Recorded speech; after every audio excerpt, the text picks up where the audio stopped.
याद रखना चाहिए, अच्छे और बुरे भावों की उत्पत्ति, ये 10 बातें प्रधान होती हैं।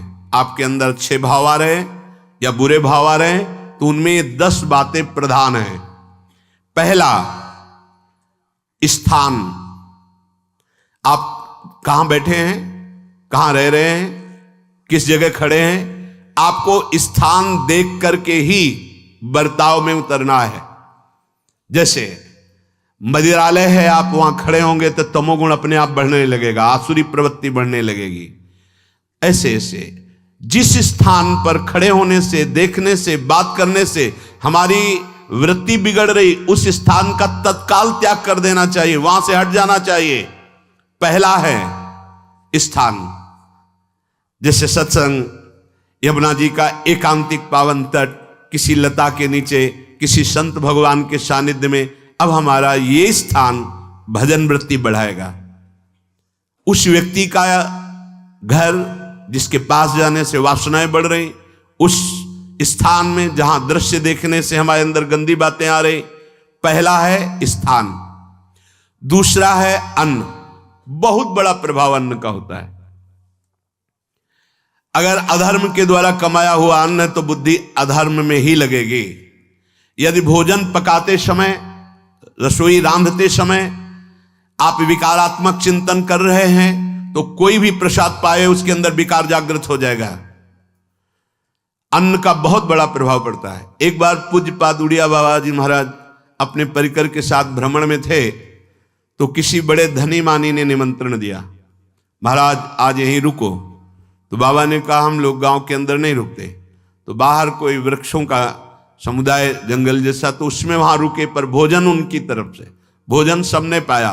जब सुबह हुआ तो महात्मा जन, साधक जन एक दूसरे की तरफ देखे और बोले आज तो हमको बड़ा दोष हुआ, गंदा स्वप्न आया और हमारा संयम बिगड़ गया। बोले ये तो हमको भी हुआ, जितने थे सबको हुआ। उड़िया बाबा के समीप गए, बाबा ने कहा अच्छा ऐसा हुआ, ये तो अन्न दोष है, बुलाओ अन्न पवाने वाले को, फिर चलेंगे। बुलाया और बाबा ने कहा बिल्कुल सत्य बोलना, नहीं तो आप जानते हो इतने महात्माओं के संयम को आपने भ्रष्ट कर दिया, सत्य बोलना, क्या बात थी? तो उनका महाराज संतान नहीं हो रही थी, सुना था आप बहुत सिद्ध महापुरुष हैं तो आपके परिकर को इसीलिए पवाया, अंदर काम भाव था कि हमारे कामना थी कि संतान उत्पन्न हो, वैसे चिंतन करते हुए बनाया से। बोले सबका संयम नष्ट कर दिया, होश में, नरक जाने वाली बात मत सोचो। अरे संतों को पवाओ जैसे अपने पुत्र को पवाते हैं, ऐसी भावना करनी चाहिए। आज हो भाग्य तो परिणाम खुद मंगल में निकलेगा। काम भाव से युक्त होकर क्यों बनाया? सब संतों के अंदर विकार पैदा कर दिया। अन्न का प्रभाव पड़ता है, हम जैसा अन्न पाते हैं वैसा। कई बार सुनाया है, सिद्ध महापुरुष पूज्य प्रातः स्मरण श्री बलराम दास जी महाराज झाड़ू मंडल के, यमुना के पावन तट पर ही है, रास मंडल के पास ही, वो अपने एक लता के नीचे बैठे हुए भगवत चिंतन कर रहे थे। अचानक यमुना जिस नजदीक है तो कोई माई स्नान किए हुए निकली तो नेत्रों ने देखा और विकार उत्पन्न हो गया। वयोवृद्ध सिद्ध महापुरुष, उन्होंने कहा आप तो इस शरीर को नष्ट कर दूंगा। शिष्यों ने कहा महाराज ऐसा क्यों? बोले किसी माता के शरीर को देखकर हमारे अंदर विकार क्यों आ गया? ऐसा नहीं, आज तक कभी नहीं हुआ, ऐसा क्यों हुआ? उनका महाराज आपस में सब शिष्यों ने कि कुछ ना कुछ तो खान पान में गड़बड़ी हो गई तभी ऐसा हुआ। बाबा आज परिक्रमा करते हैं वृंदावन की, बाद में आप जो आदेश करेंगे जैसा करेंगे, पहले परिक्रमा। वृंदावन की परिक्रमा का बहुत बड़ा प्रभाव। जब कभी मन आपका ऐसा विक्षिप्त हो, परेशान हो, तत्काल परिक्रमा प्रारंभ कर देना, नाम जप करते हुए। आप देखना परिक्रमा पूरी होते होते शांति हो जाएगी। बाबा ने खूब नाम कीर्तन करते हुए शिष्यों के साथ परिक्रमा दी, मन का विकार शांत हो गया।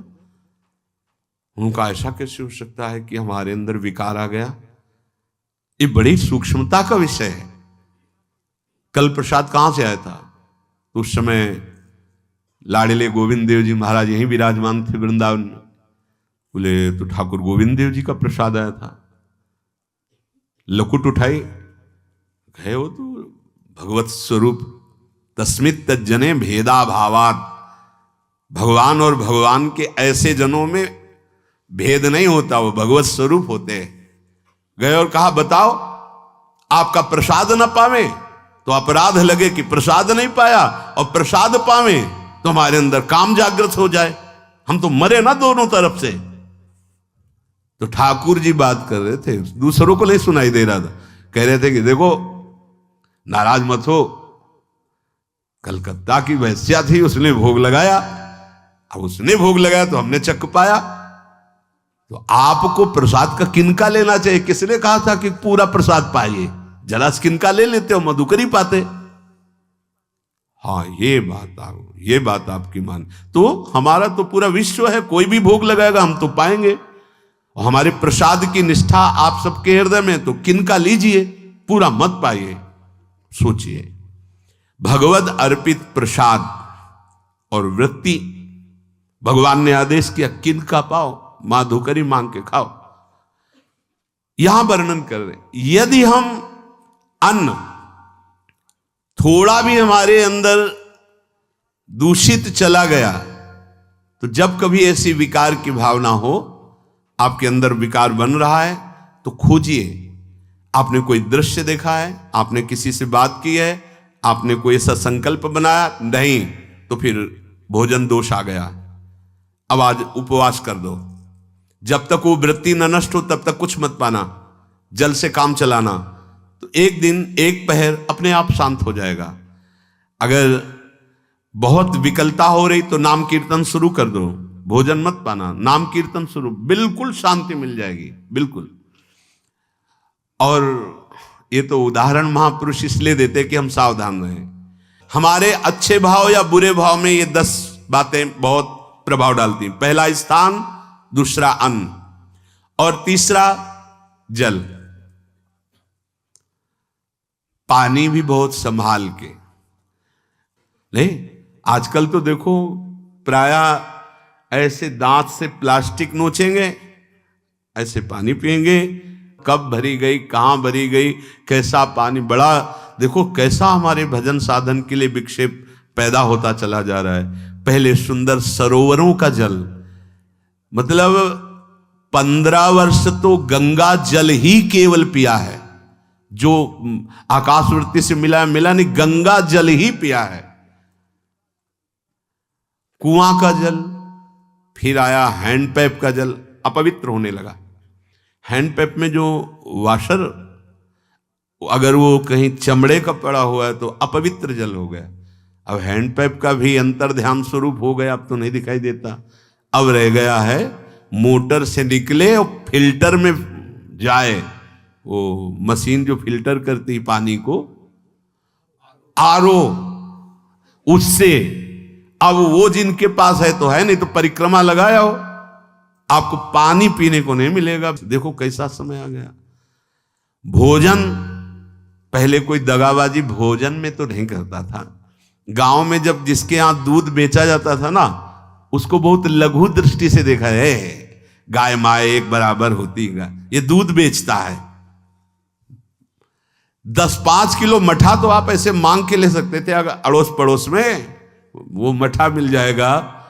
जब कोई उत्सव होता, फ्री दूध 100, 200, 500 किलो पूरे गांव के सब दे देते, कोई ऐसे बेचता था। अब दूध नहीं, जब बूढ़े लोग बैठते थे कहते थे पानी बिकेगा आगे चल के। आज पानी बिक रहा है, नहीं बिक रहा, पानी बिक रहा है। हमें लगता है सबको ही पैसे से ही पानी है, वो बोतलें नीली नीली नहीं, इतनी बड़ी बड़ी बिकती, उन्हीं से पानी पिया जा रहा है।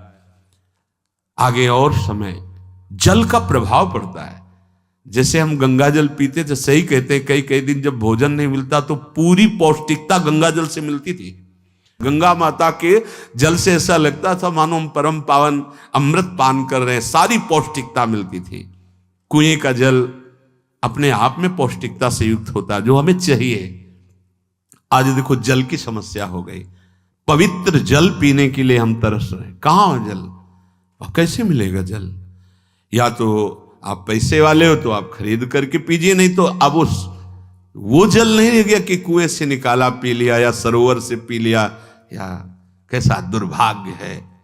जल का बहुत बड़ा योग है साधना में। जैसे स्थान का तो परम पावन वृंदावन धाम, अन्न का तो अब हम भगवत प्रसाद पाते हैं, तो जल का बहुत बड़ा योग है। आज दूषित होता चला जा रहा है, क्योंकि अब हाथ की बात नहीं रह गई है कि आप सुंदर कुआं से जल लें या सरोवर से जल लें या आप नदी से जल लें। हाँ, स्वामी जी के लिए लिखा हुआ है कि रोज यमुना स्नान और रोज यमुना जल ही पान। हमारे वृंदावन के समस्त भगवत स्वरूपों का स्नान यमुना जल से ही होता था, हो रहा है और होता ही रहेगा। बिहारी जी के लिए आज भी कलश में भरकर यमुना जल ही जाता है। तो कपड़ा से ऐसे ढक के जब हम 2 बजे परिक्रमा देते थे तो एक महाभागवत है, वो किसी को छूते नहीं, दूर से कहते छूना मत, बिहारी जी के लिए जल जा रहा है स्नान के लिए बिहारी जी का। फिर चौथा है आपका परिकर, जहां पर रह रहे हैं वो समुदाय, चाहे परिवार हो या आप समुदाय, वो कैसा है, रजोगुणी है, तमोगुणी है, सतोगुणी है या त्रिगुणातीत भागवतिक है, उसका प्रभाव पड़ेगा। पांचवा है आपका पड़ोस, आसपास वाले घर, जैसा है वैसा प्रभाव पड़ेगा आपके ऊपर। पड़ोस निंदनीय है तो बंधन से युक्त होना पड़ेगा। लंका के पड़ोस में रहने के कारण अगाध महिमा वाले समुद्र को बांध दिया गया, रघुनाथ जी ने पुल बांधा और दंड देने के लिए तैयार हो गए थे सरकार, अग्निबाण संधान कर लिया था, पड़ोस के कारण ही तो ना, पड़ोसी रावण था, इसीलिए आस पड़ोस का बड़ा प्रभाव पड़ता है।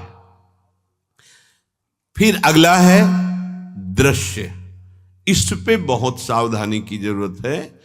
ये मोबाइल भगवान चल गए हैं, बहुत विस्तार से चल गए हैं, अब कोई छोटा मोबाइल रखना नहीं चाहता, सब वो स्क्रीन वाला रखना चाहते, टच मोबाइल। दृश्य से बचो, बच्चों, जवानों, बूढ़ों, सबकी वृत्ति जो माया आकर्षित करती, जो दृश्य हम देखने के लिए अंदर से उल्लसित है, वो मोबाइल में सब है, चाहे भागवतिक और चाहे सांसारिक। तो भाई देख लो, गुण दोष में संसार है, अगर आप दोष ग्रहण करना चाहते हो तो दोष ले लो, गुण तो गुण। बहुत बहुत खतरनाक विषय है और बहुत लाभदायक विषय है। किसी संत की वाणी एक बार समझ में नहीं आई, अगर हम 10 बार सुने तो समझ में आ जाएगी, ये लाभदायक है।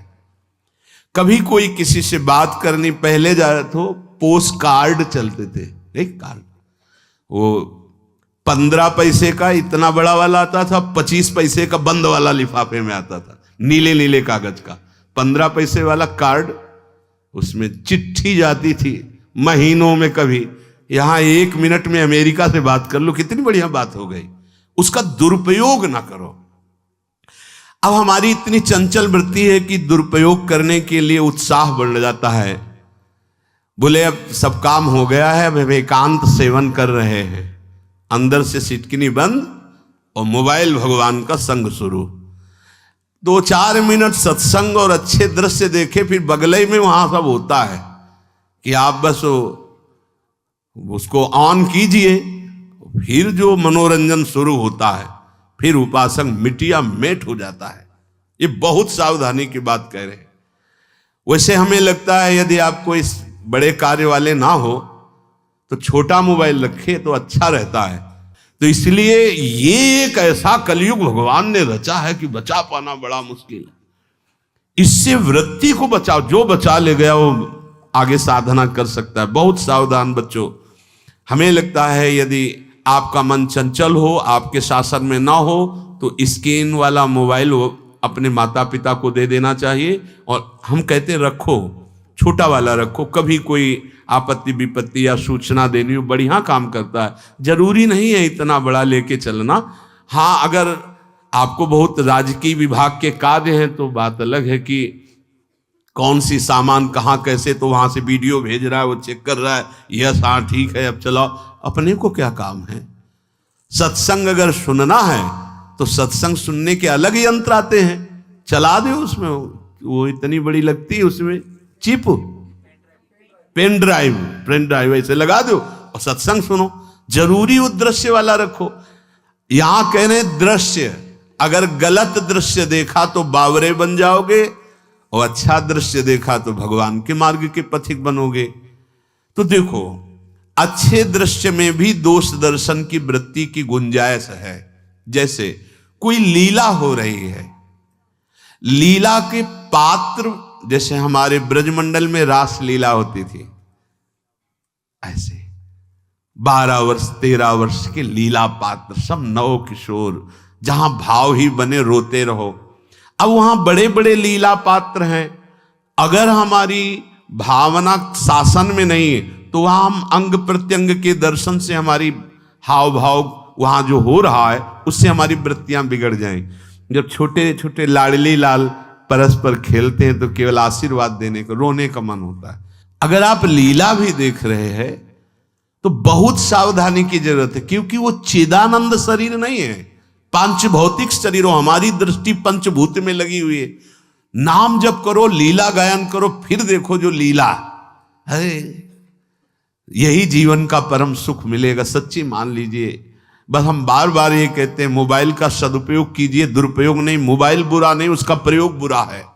दृश्य और साहित्य, वैसे ही मनोवृत्तियां फिसलने वाली हैं, और जब ये आ गया कि फिसलाने में कितना लाभ है तो ऐसा कोई साहित्य और आलोचना, ऐसी कोई वार्ता ना करे जिससे हमारे अंदर गंदे भाव आवे। यदि अच्छी चर्चा करते हैं तो अच्छे भाव आते हैं। देखो, अभी ऐसी कोई भावुक चर्चा होने लगे तो सबका हृदय द्रवित हो जाएगा, और गंदी चर्चा हो तो हमारा हृदय विकार युक्त हो जाएगा। और कार्य, आप जो कार्य करते हैं उसका प्रभाव आपके मन के ऊपर पड़ता है। और उपासना, आप उपासना भोगों की करते हैं या योग की करते हैं, ये 10 से भाव बनते हैं और 10 से भाव बिगड़ते हैं। स्थान, अन्न, जल, परिवार, अड़ोस पड़ोस, दृश्य, साहित्य, आलोचना, आजीविका का कार्य और उपासना। यदि ये भागवतिक हुए तो आपके अंदर भगवत भाव बढ़ेगा, और यदि ये रजोगुणी तमोगुणी हुए तो आपके अंदर आसुरी भाव बढ़ेगा।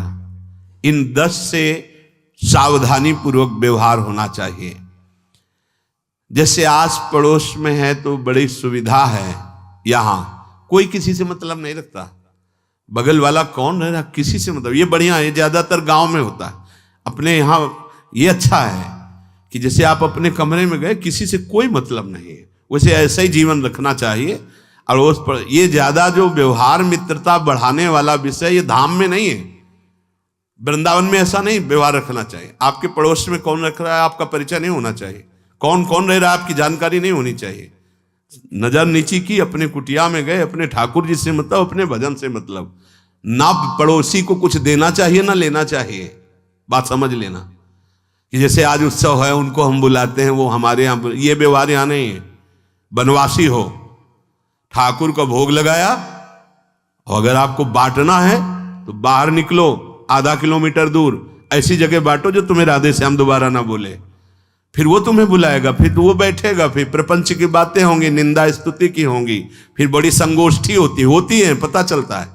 क्या फायदा ऐसे जीवन से। आप वनवासी हो, समय एकांत में दीजिए, अपनी कुटिया में बैठिए, नाम जप कीजिए, निकलिए, सत्संग सुनिए, ठाकुर दर्शन कीजिए, परिक्रमा कीजिए, फिर अपनी कुटिया में। ज्यादा व्यवहार में नहीं उतरना चाहिए। ये वनवास है, वृंदावनवास। सत्संग का सेवन, रजोगुण तमोगुण का त्याग, तो दुष्संग से आप बच जाएंगे। दुष्संग से बचने का मतलब है काम क्रोध मोह स्मृति भ्रंश बुद्धिनाश सर्वनाश कारणत्वात्। देवर्षि नारद जी कहते हैं, अगर दुष्संग का त्याग हो गया तो आप काम का, क्रोध का, मोह का, जो हमारी भगवत स्मृति का नाश कर देते हैं, जो हमारी बुद्धि का नाश कर देते हैं, जो हमारे सर्वनाश करने वाले हैं, इनका त्याग कर पाएंगे।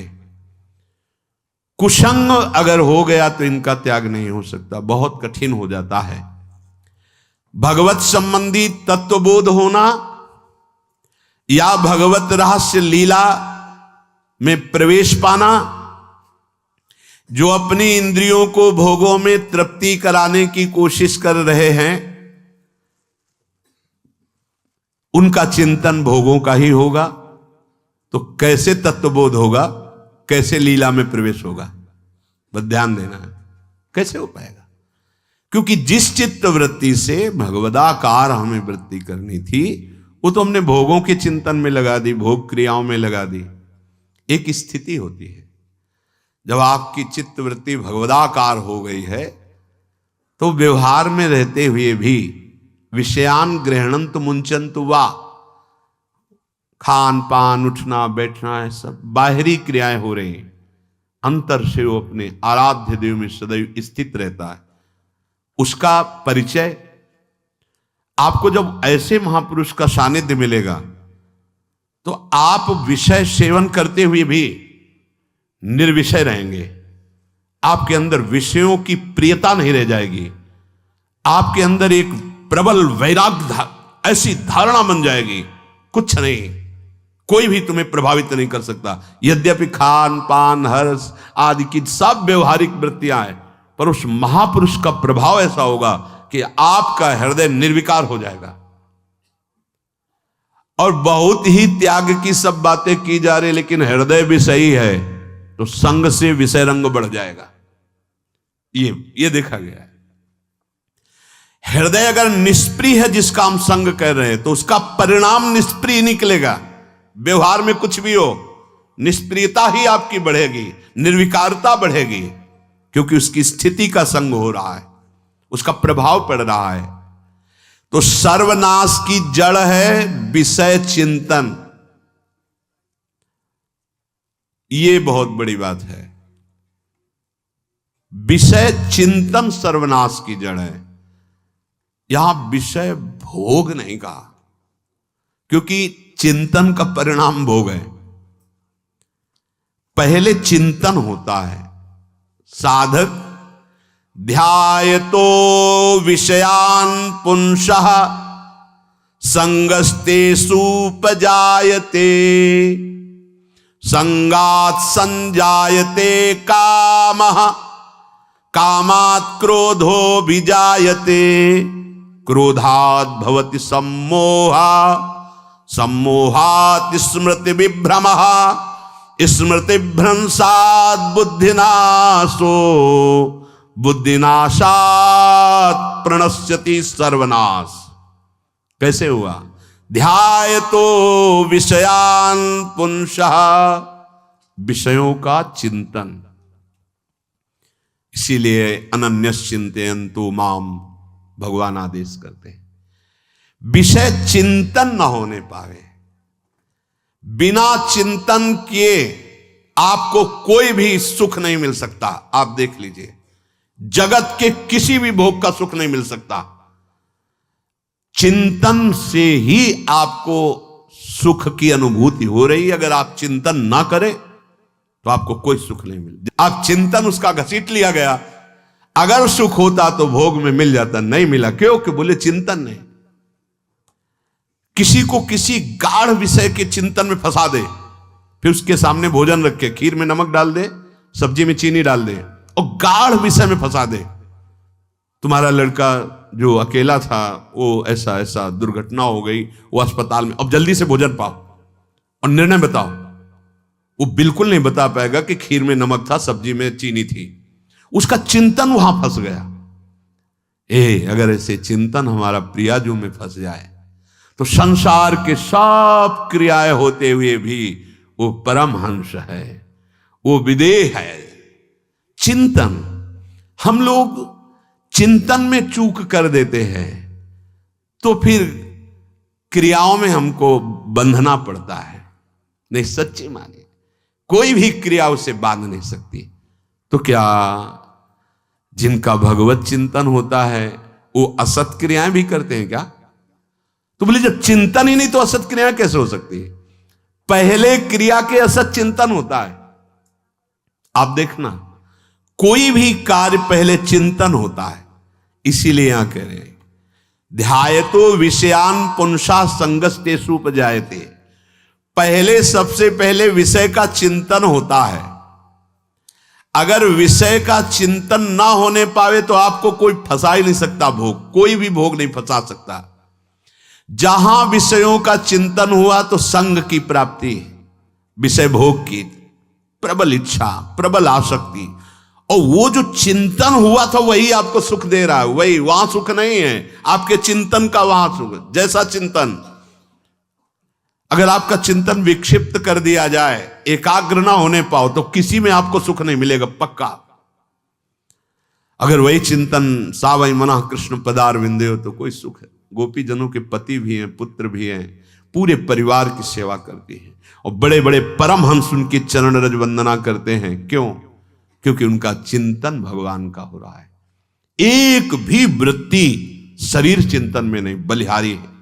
मुरारी पादार्पित चित्त वृत्ति। विषयों के चिंतन से विषयों में आसक्ति पैदा होती है। आसक्ति से विषय कामना की प्रबलता और क्रिया होती है, और क्रिया में बाधा पड़ने से क्रोध पैदा होता है। क्रोध से मूढ़ता छाती है, मूढ़ता से स्मृति भ्रमित हो जाती है, स्मृति भ्रंश से बुद्धिनाश होता है, और बुद्धिनाश ही सर्वनाश है। इसलिए चित्त का निरंतर अधिक समय तक सावधानी पूर्वक भगवन नाम में, भगवत लीला में, आप सब भगवत कृपा पात्र जन हैं, चिंतन न बिगड़ने पावे। होता क्या है कि क्रिया से तो हम सावधान है, समाज है,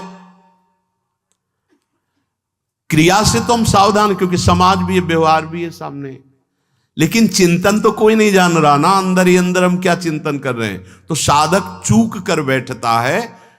देखो, बाहर चूक होगी तो उसका प्रायश्चित हो ही जाएगा, चार लोग निंदा करेंगे, पिटोगे, अपमानित होगे, प्रायश्चित। लेकिन अंदर जो हमारा गलत चिंतन हो रहा, पूरा का पूरा अंदर हृदय मलिन कर देगा। हमें उस बात का प्रायश्चित भी नहीं होगा, हमें जलन भी नहीं होगी कि हम गलत चिंतन कर रहे हैं, क्योंकि सावधान नहीं है। खास बात साधना में चिंतन संभालने की है। काम क्रोध मोह स्मृति भ्रंश बुद्धिनाश सर्वनाश कारणत्वात्, देवर्षि नारद जी कह रहे हैं। चित्त का जहां अधिक चिंतन होता है वही हमारी तन्मयता बन जाती है, वही हमारा स्वरूप होने लगता है।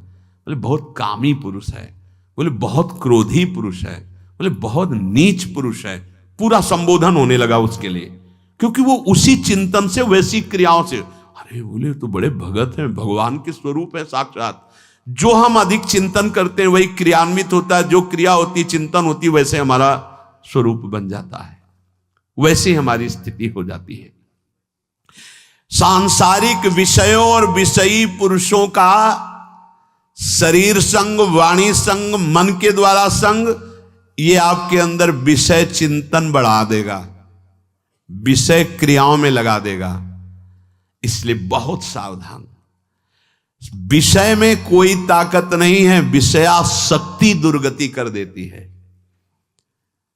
एक बार देवर्षि नारद जी जनक जी से कहा कि आप विदेह राज कैसे हैं, पत्नी भी है, परिवार भी है, सब वैभव भी है, वो आप एक राजा होते हुए विदेह राज।